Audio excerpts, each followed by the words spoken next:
What's going on, y'all? This is Devin with God Over Devin. Hope you're having a blessed day. Um, I just want to take a second and thank you for watching this right now, wherever you're at. I wouldn't be doing this if it wasn't for you. And thanks. I appreciate you. So today I'm going to delve into some new content. It's going to be my take on a deck tech. And some of the rules that I made for myself is it needs to be out of my collection. So I didn't buy any of these cards. I had to just pick cards that I had readily available. So some of them might be non-commander staples, and some of them might just be budget alternatives, and you'll see that in a moment. This hobby is very fond and close to my heart. I started it all the way back in the 90s, showing my age here, but I had the opportunity to buy an entire box of Nemesis booster packs for $3. The person who was trying to sell them was trying to sell them individually for $3 each, and my mother was like, "That ain't happening." So when we were leaving the property, I guess the guy's girl or whatever was just argued with him, and anyways, long story short, bought an entire box. I was able to get Volrath the Fallen, who happens to be one of my favorite legendaries to this day. Anywho, I'm gonna snap my fingers a second time, and we're gonna teleport over. Alright, see you shortly. And just like that, we find ourselves on this nice little mat of ours. The commander in question is Shanna, Sisay's legacy. Correct me if I'm wrong. I'm going to take her out of the sleeve just for a moment. These hollows are tough on the light. There we go. So yeah, Shanna, Sisay's legacy, which reads, she can't be the target of spells or abilities your opponents control, which is unique because that is not Shroud. And she gets +1/+1 for each creature you control. I feel like the deck builds itself, right? We went with a go wide token list with a sub-theme of a little bit of life gain and some combat tricks, because we can potentially go Voltron and like one-shot TKO somebody with this girl, or we can just overwhelm somebody. So jumping right, whoop, that's what happens when you get new sleeves. Alrighty then. And I'm going to show you what sleeves we got over here. Look at this. I'm sitting across the table and getting your face stomped in by a guy wanting these sleeves. It's got to be insulting. So we've got Auroch Champion, pro black and pro red. Whenever another creature comes into play, you gain 1 life for double white. Another token staple is... my first token stable is Adeline Resplendent Cathar. Vigilance. Her power is equal to the number of creatures you control. Whenever you attack for each opponent, that's tapped. Yeah, I get to create a white human creature token that's tapped and attacking that player or a planeswalker they control. So she comes out early and she boops the commander very quickly. It's not a bad card. We got our little ramp here with the Avacyn Pilgrim.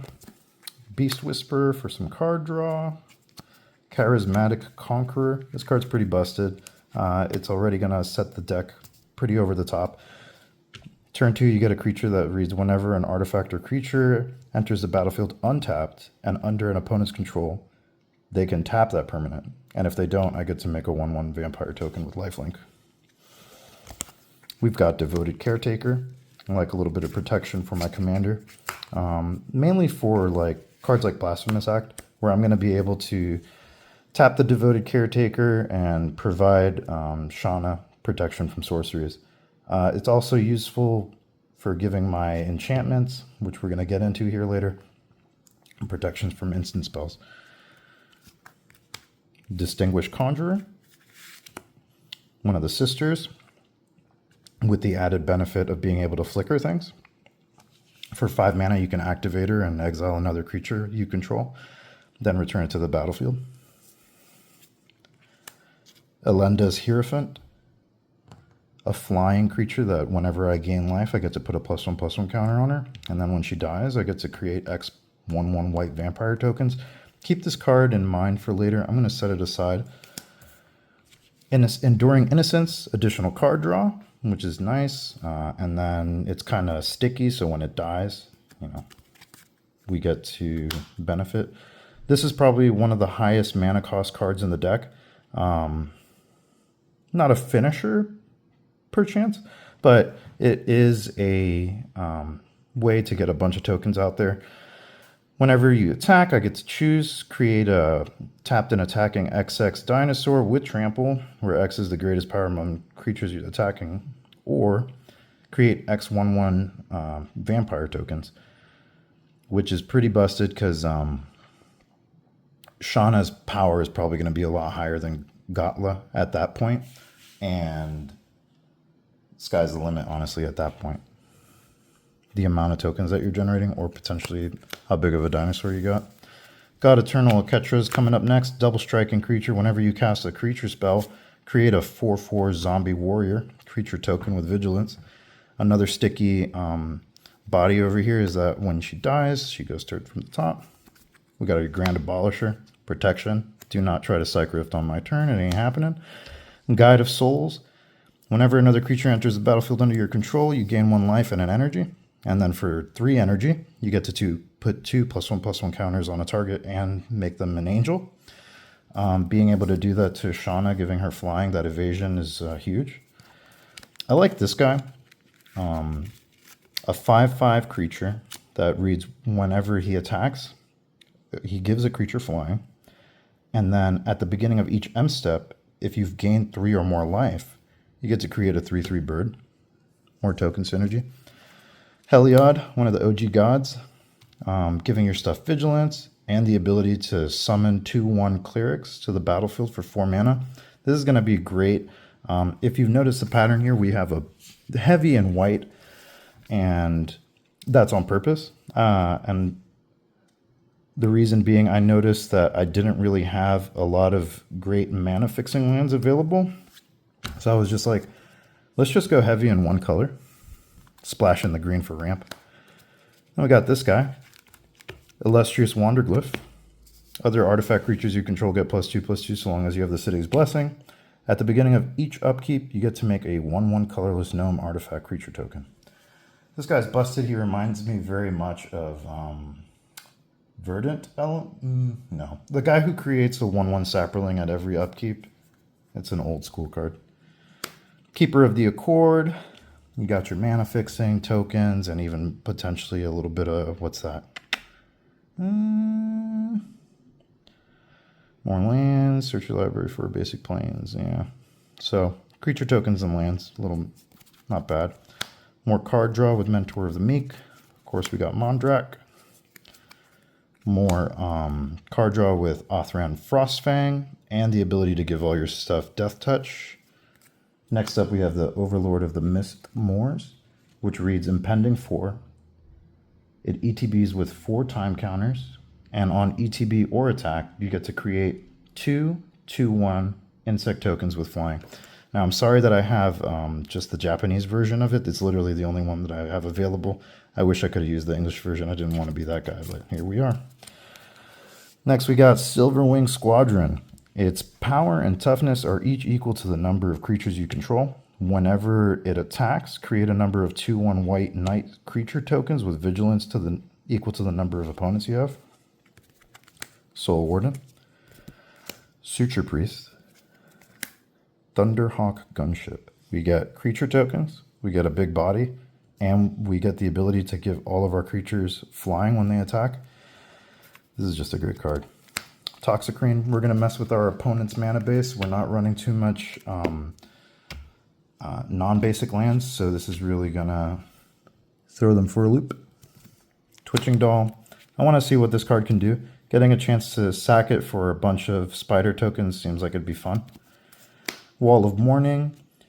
Potential card draw over here. When it ETBs, you exile a card from the top of your library face down for each opponent you have. At the beginning of your end step, if you control 3 or more creatures with different powers, you get to put a card with Wall of Mourning into its owner's hand. Welcoming Vampire. Additional card draw for the deck. This card is, and I guess that's all of our creatures. No, I'm sorry. We have some MDFCs later on, so that's a lie. So, but non-double face creatures, that's done. Very nasty card currently in standard. We got the Authority of Consuls card. Creatures your opponents control enter tapped. Whenever a creature an opponent controls enters, you gain 1 life. I had a feeling this card was going to be busted. I think everybody did. This thing's it's juiced, right? Let's just call it what it is. Fanatical Devotion, sack a creature, regenerate target creature. So nice, more protection. This is our first of our little combat tricks. Guilt Leaf's Embrace. I'm going to make my creature indestructible. I'm going to give it a little bump in power. And then add insult to injury, we're going to do some trample. On Wings of Gold, creatures you control are zombies and or tokens. Get 1/1 and flying. And whenever 1 or more cards leave your graveyard, you get to create a 1/1 zombie. That's not going to be so relevant, but in the event somebody's running Graveyard Hate, we get a oops bonus. Twin Blade Blessing, another combat trick, giving double strike this time. Now, this is a battle.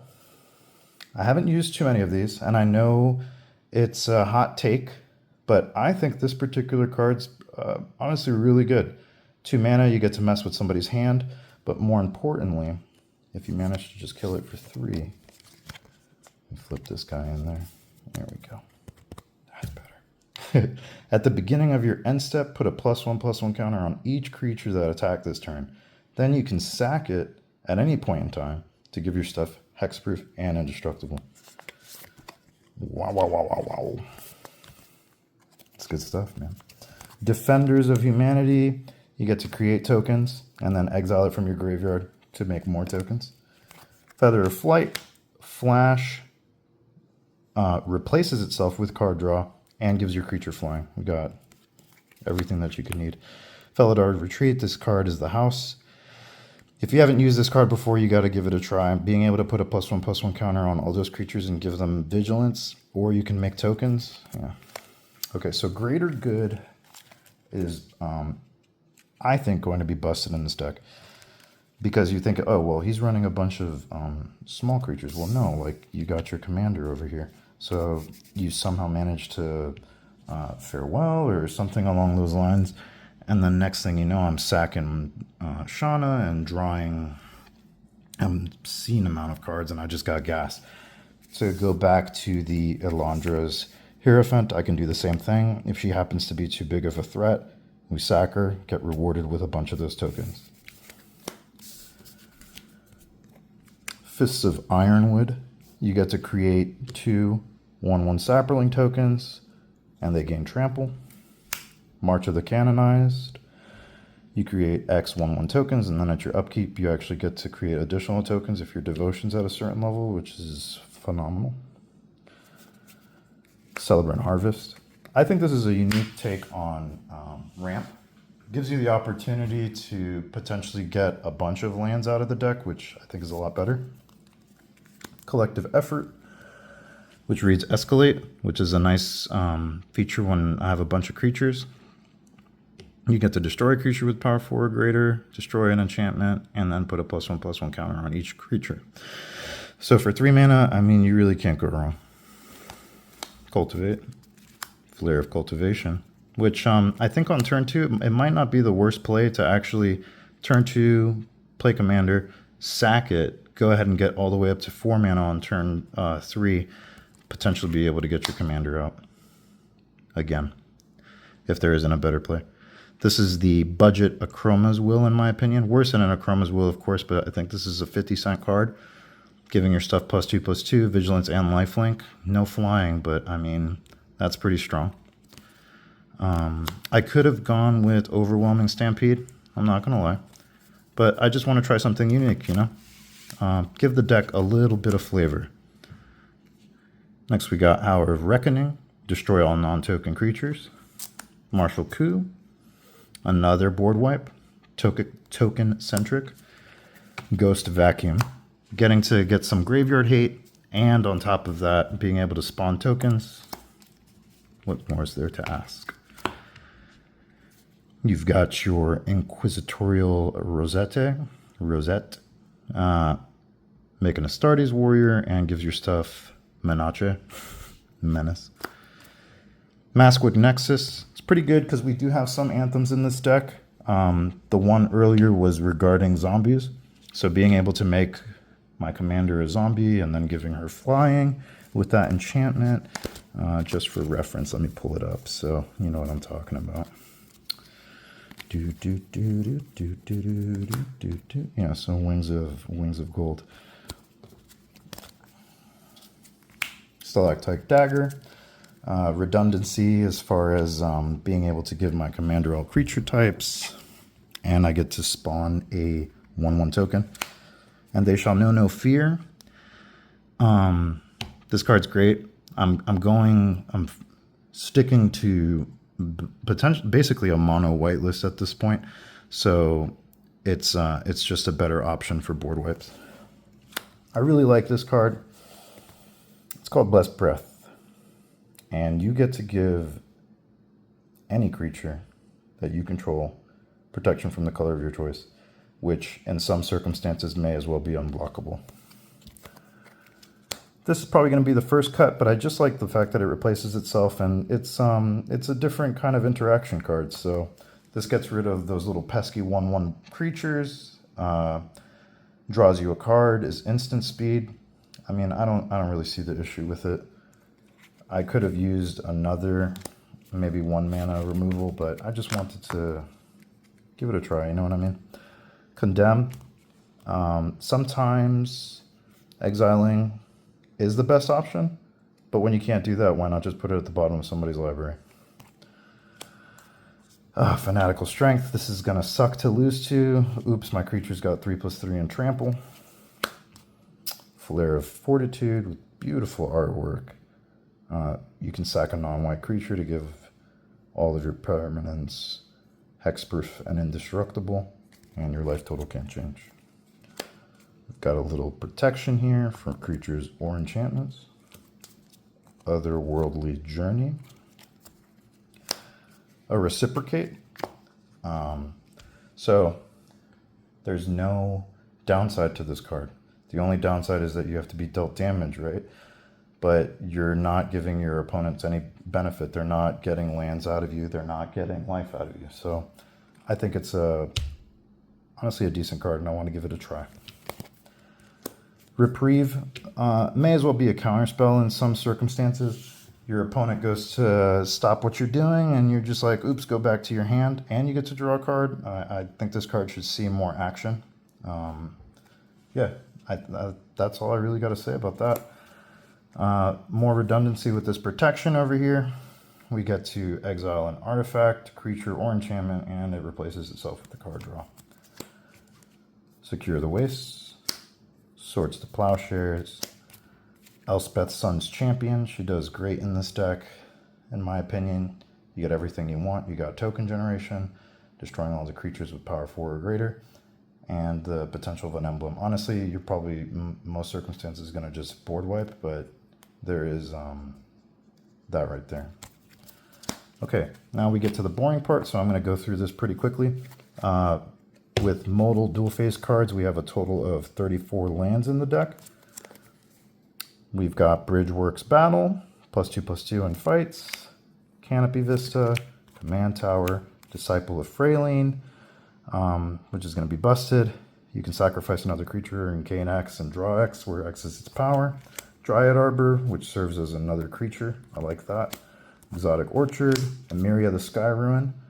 I'm going to have at least 7 planes, and I'm going to be bringing creature cards from my graveyard back to the battlefield. Good card. Evolving Wilds, 3 Forests, Fortified Village, Hollowed Verge, Minas Tirith, a total of 14 planes with this lovely art. And that's honestly, All Will Be One has like some of my favorite full art basics. All right, Scattered Groves, a little bit of cycle action there. A Selesnya Sanctuary, more pump over here. X +1/+1 for each creature and or enchantment you control.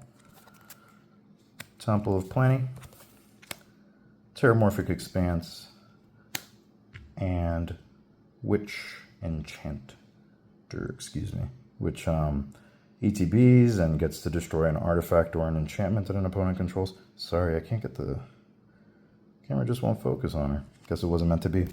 But yeah, that's the deck. So obviously there's probably areas that the deck can improve, but it's pretty low cost to the ground. It knows what it's doing. And yeah, if you like that, you know, do the whole like, comment, subscribe. Tell me what you think. Tell me what you hated. And tell me if you want to see more of this. All right. Y'all have a blessed day. Thank you.